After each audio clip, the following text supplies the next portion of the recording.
What's going on, Benchwarmers? I have your Week 12 waiver wire top targets, starting with Ryan Tannehill. Ryan Tannehill is only owned in 8% of ESPN and Yahoo leagues.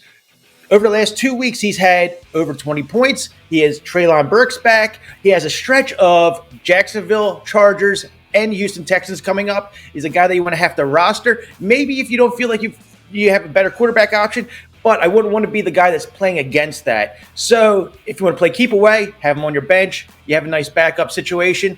Go from there. Next, you have Rashad White, 34% owned, going against Cleveland. 30th against running back production. He had a bye week last week. The week before that, he had 22 carries, outpacing fournette. So it looks like going forward, you could be seeing a lot more White getting the carries in the backfield. So definitely flex option coming up.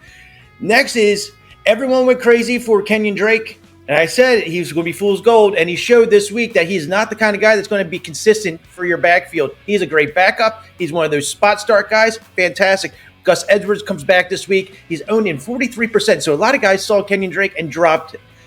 Be that guy that picks Gus Edwards up. Going against Jacksonville that's 20th ranked this week.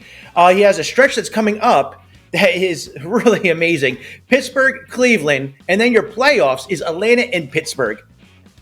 If you get this guy, you can ride him to a championship. I'm telling you right now, so go grab him.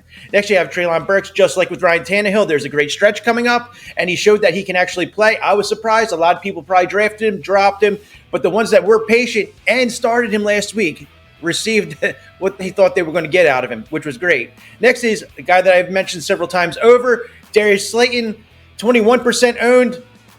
He's the only good wide receiver left after Wendell Robinson unfortunately tore his ACL. It could be a good and a bad thing that he's the only wide receiver left to get the looks. He could get double teamed.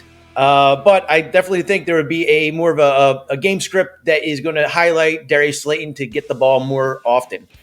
My fool's gold this week, Demarcus Robinson. I know he was 9 for 9 with 128 yards against Carolina Panthers defense. The defense played really well last week. I'll give it to him then.